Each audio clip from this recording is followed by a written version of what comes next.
بسم الله الرحمن الرحيم. جمهور نادي الزمالك، جمهور النادي الملكي العظيم، قبل اي شيء وقبل ما نتكلم على الفوز وقبل ما نقول مبروك يا زملكاويه، اللي ما اشتركش في القناه ينزل يشترك فورا يا جماعه. تحت الفيديو هتلاقوا كلمه اشتراك او سبسكرايب، يا ريت تعملوا اشتراك وتفعلوا زر الجرس، ولو المحتوى بتاعنا عجبكم يا ريت تدعمونا بلايك وشير. اما الناس اللي بتتفرج على البيج بتاعت الفيسبوك يا ريت برضو يعملوا لايك للبيج بتاعتنا لو لسه ما عملوش، ويدعمونا بلايك وشير للفيديو. اول حاجه عايزين نقولها مبروك يا زملكاويه، فريقنا دايما حاضر من اول السنه في المباريات الكبرى. معلش سامحوني زهقتكم بالكلمه ديت، بس فعلا ده اللي حصل، فعلا ده اللي حصل. كل ميعاد من الموعد الكبرى بتلاقي الزمالك جاهز وحاضر وبيعمل مفاجآت لم نكن لنتوقعها. تمام، عايزين الاول نقول الحمد لله رب العالمين، ربنا وفق الفريقين المصريين الكبار الاهلي والزمالك في الفوز خارج الديار على فريقين كبار بحجم الرجاء والوداد. منهم واحد بطل الدوري المغربي وبيلعب في نهائي البطولة العربية اللي هو الرجاء، ومنهم واحد وصيف الدوري المغربي وفريق كبير زي الوداد. فالحمد لله رب العالمين ربنا وفقنا. ده على مستوى المشجعين المصريين، في دعوة منا ألا للتعصب، أن لا للتعصب. هنفضل طول عمرنا إن شاء الله أهلاوية وزملكاوية حبايب، وحتى لما نلاعب بعض ده لا يفسد للود قضية. ده اللي المفروض يحصل، يعني مش اللي بيحصل في الحقيقة. اللي بيحصل في الحقيقة بقى يعني انتوا كلكم عارفينه، لكن اللي المفروض يحصل ألا يفسد للود قضية. نفضل دايما على أرض الملعب خصمين بينهم مواجهة رياضية على المستطيل الأخضر فقط، ولكن أول ما نخرج من على المستطيل الأخضر، طبعا برضو حتى المواجهة على المستطيل الأخضر المفروض تكون تتسم بروح الرياضية، وأول ما نخرج من المستطيل الأخضر نرجع تاني أصحاب وحبايب. طيب دلوقتي عايزين نتكلم عن حاجات سريعة قبل ما نتكلم عن الماتش. فرجاني ساسي كنا كلنا طبعا عايزين نطمن عليه. فريق الزمالك غادر المغرب وساب فرجاني ساسي، لان فرجاني ساسي ما ينفعش يخرج من المغرب، ما ينفعش لسه يختلط بالناس ولا يركب طياره قبل ما يتعمل له مسحه ويبقى معاه شهاده. طبعا دلوقتي اي حد بيسافر لازم يبقى معاه شهاده بتؤكد انه غير مصاب بفيروس كورونا، وطبعا الشهاده ديت مش هينفع تطلع الا بعد المسحه اللي بتؤكد ان فرجاني ساسي خلاص خف وتماثل للشفاء تماما وجاءت مسحته سلبيه. فالزمالك ساب فرجاني ساسي في فندق فور سيزون في كازابلانكا اللي كان مقيم فيه نادي الزمالك، وساب معاه احد افراد طاقم الجهاز الطبي الزملكاوي. لهم منا كل الاحترام والتقدير. وشفنا فريق الزمالك امبارح اما رجعوا احتفلوا في الفندق وطلعوا احتفلوا عند غرفه فرجاني ساسي، وفرجاني ساسي طلع لهم طبعا واقف من بعيد عشان اجراءات التباعد، ومسك علم الزمالك وقعد يحتفل معاهم. مشاعر كانت جميله جدا جدا جدا، ونرجو يا فرجاني ابقى في الزمالك. اديك شفت الزمالك بيحبوك قد ايه، واحنا كمان شفنا انت بتحبهم قد ايه، وشفنا فرحتك بعلم الزمالك وبفوز الزمالك. ابقى في الزمالك، هتلاقي مننا كل الحب والترحاب دايما، ولو بقيت في الزمالك اوعدك فعلا هتبقى اسطوره من اساطير الزمالك. العظيم اشرف بن شرقي يفض الشراكه مع عبد الله سيسي، وكأكثر لاعب أجنبي سجل للزمالك في بطولات أفريقيا. عبد الله سيسي كان عنده 8 أهداف بالشراكة مع أشرف بن شرقي. امبارح أشرف بن شرقي حط التاسع طبعا في فترة قياسية. أشرف بن شرقي يا جماعة ما كملش سنة في الزمالك، أشرف بن شرقي بقى له موسم واحد في الزمالك. الراجل بقى اكتر لاعب سجل للزمالك افريقيا. ده بيدل قد ايه الراجل ده لاعب عبقري فعلا، والله العظيم لاعب عبقري.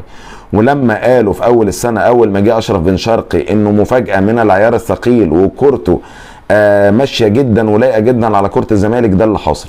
تناغم اشرف بن شرقي، هو تحس انه جزء من الكل اللي حاصل بينه هارموني.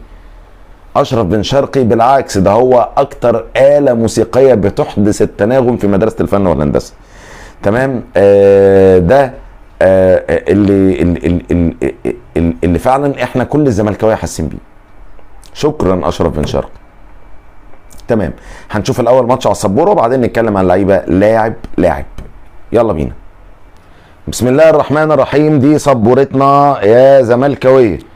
بدأ الماتش بالتشكيل الآتي: أبو جبل العظيم في حراسة المرمى، أحمد عيد الناشئ الواعد في مركز الباك اليمين، عبد الله جمعة في الباك الشمال، عبد الغني والونش قلب الدفاع 2 مساكين، في قلب الملعب أو في نص الملعب يعني طارق حامد وإسلام جابر. قدامهم تحت راس الحربة 3: زيزو، أوباما، أشرف بن شرقي، ومصطفى محمد.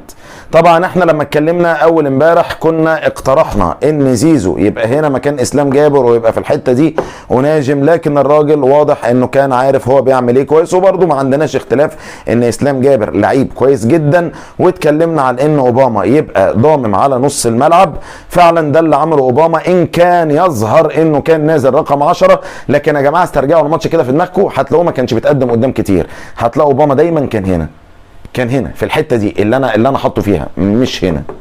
تمام. فاوباما كان بيلعب دايما مهام اللاعب رقم 10، وكان ساعات بيرجع برضه يضم على نص الملعب، يسقط يستلم من تحت ويشغل زمايله. ابتدى بالشكل دوت، ابتدى ضاغط ومش خايف من حاجه، ما كانش هايب انه بيلاعب بطل المغرب هناك في المغرب، ما كانش نازل باتشيكو خالص يلعب على التعادل، باتشيكو كان نازل عايز يخطف جون من اول ثانيه. طبعا بمنتهى الامانه وهنقول الصراحه، فوز النادي الاهلي اول امبارح في المغرب جرأ برضه لاعبتنا شويه وعرفهم قد ايه ان الموضوع مش مستحيل. هو بمنتهى الامانه بالنسبه لفرقه الزمالك والكواليتي اللي احنا شايفينها بتاعت اللعيبه دلوقتي، اللي هي انا بعتبرها مع الاحترام لاخواتي الاهلاويه الكواليتي اعلى شويه من كواليتي لعيبه الاهلي، فبالنسبه للزمالك الموضوع مش صعب. تمام. بدا الزمالك ضاغط ومش خايف، حتى حفيظ دراجي اللي احنا كلنا بنقول حسبنا الله ونعم الوكيل فيه، كان قال في الاول خالص ان الزمالك بادئ عنده جرأة في الهجوم. بمنتهى الامانه انا قلت ان الونش وعبد الغني مع بعض يعني هيبقى في مشكله لعدم وجود محمود علاء، لان الاثنين شبه بعض، ولما بيوجد مساكين شبه بعض ده بيعمل فوضى في الدفاع وبيعمل ارتباك، وده اللي بيعمل مشاكل حتى لو الاثنين كويسين. ولكن بمنتهى الامانه امبارح باتشيكو كان عامل الحته دي كده كلها كومباك، حاجه كده مجموعه بتدافع كلها مع بعض، وده ما حسسناش خالص بغياب محمود علاء. بمنتهى الامانه ما حسسناش بغياب محمود علاء، خصوصا ان عبد الغني كان فايق جدا، وخصوصا ان الونش في احسن حالاته. الونش لعيب كبير يا جماعه، الونش حط تحتيه 30 خط. تمام. اسلام جابر بمنتهى الامانه ما كانش عظيم، ولكن كان الى حد ما حللنا المشكله هنا. طبعا عايز اشيد بدور زيزو، لاعب كبير قوي قوي قوي، بمنتهى الامانه زيزو لعيب كبير قوي.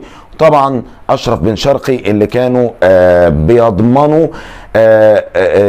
ان الزمالك يبقى بيتشارك الاستحواذ مع الرجاء في الشوط الاول. طيب تعالوا نتكلم. الراجل بدأ بالتشكيل دوت، بدأ الى حد ما كل ده بيدافع مع بعضه، ودول هم اللي بيهاجموا بالشكل دوت. بدأ عنده تحفظ مع انه عنده جرأة بيروح ويهجم، لكن ما بيروحش ويهجم بعدد كبير عشان الارتداد الدفاعي ما يحصلش فيه مشكلة في حال ان الكورة تتقطع مننا وتترد علينا بهجمة مرتدة، ما يحصلش مشكله. وده اللي نجح فيه تماما باتشيكو طول المباراه.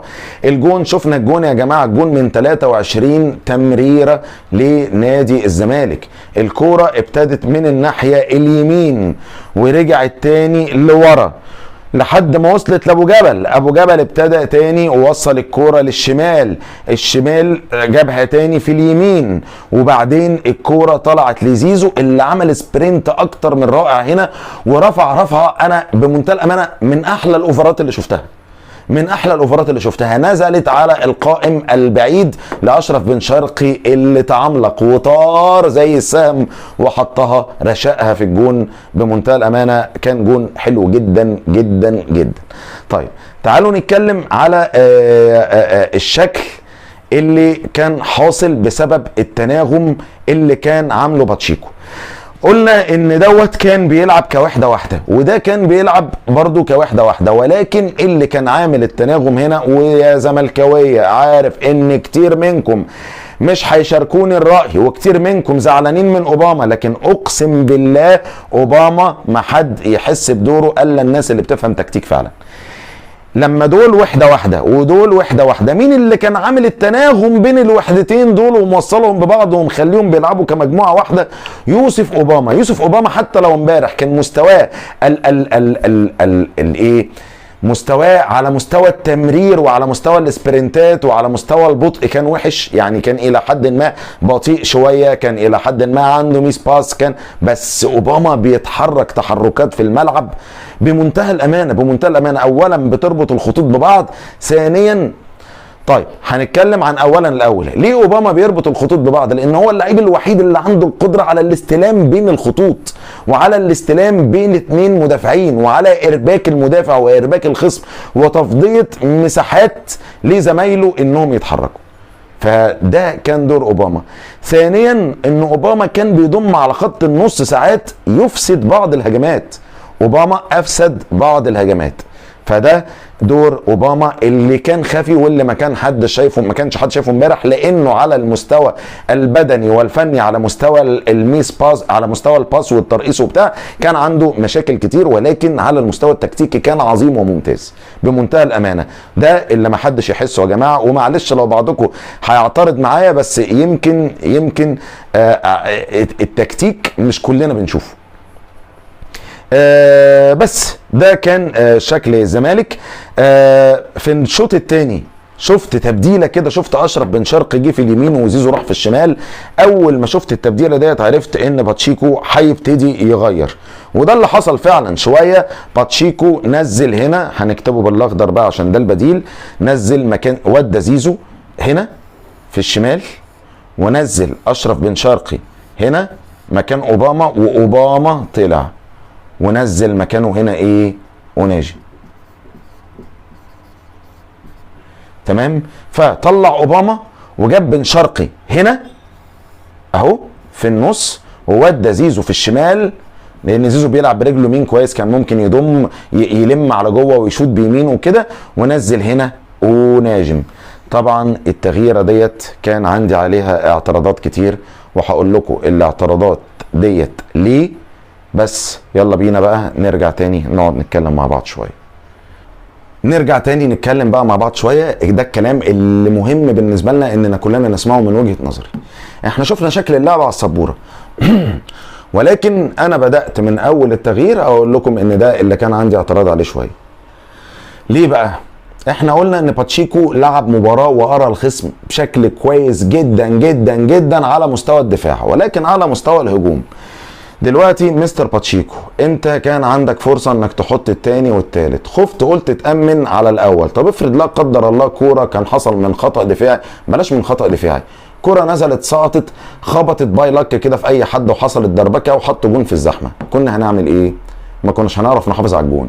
فبالتالي حتى لو حضرتك مأمن دفاعيا، لازم الى حد ما الهجوم يفضل طول الماتش ليه دور. احنا شفنا دور الهجوم في الشوط الاول كان كويس جدا، واول 10 دقائق من الشوط الثاني كان كويس جدا، او اول ربع ساعه. بعد كده النص ساعه او ال 35 دقيقه الاخيره كان الدور الهجومي يكاد يكون ليس موجود، يكاد يكون مش موجود. طب مش موجود ليه؟ مش موجود بسبب ان لعيبه الزمالك كانت بعضها انهك. طب بعضها انهك ليه؟ لان بمنتهى الامانه كان الهجوم بدا يتعب جدا. زيزو عمل كميه سبرنتات عظيمه، وانا بحيي مستر باتشيكو ان نزل زيزو في اليمين، مع ان انا كنت قلت اوناجم ينزل في اليمين على اساس ان نازل في اليمين وراه في الباك اليمين حازم امام، وحازم امام لعيب الى حد ما عنده خبرات، ولكن هو تحسبا لان احمد عيد لعيب لسه ناشئ ولعيب ممكن يتخم او يتاكل في هجمه او بتاع، نزل قدامه في اللعيب في مركز الجناح اليمين زيزو، لان زيزو لعيب بيتمتع بصفات دفاعيه قويه جدا. فبالتالي لما الكوره كانت بتيجي ناحيه اليمين كانت بتلاقي احمد عيد ومعاه زيزو وبيضم عليهم من الجنب طارق حامد. لما كانت بتيجي من ناحيه الشمال كانت بتلاقي عبد الله جمعه واشرف بن شرقي وبيضم عليهم اسلام جابر. فبالتالي هو كان بيدافع على اليمين وعلى الشمال على الجنبين بشكل كويس جدا، لان كانوا بيبقوا 3 بيدافعوا، وكان ساعات كمان بيضم عليهم اوباما كرابع. تمام. كان هايل على مستوى الدفاع، ولكن زي ما قلنا التغييره ديت كان لازم تحصل من بدري، لان كان لازم ينزل لعيبه فريش بقى. كان لازم ينزل لعيبه فريش. انت دلوقتي سحبت اوباما، انت خلاص لقيت نفسك ما بتهاجمش، مش مستفيد باوباما، قلت تحط اشرف بن شرقي مكانه.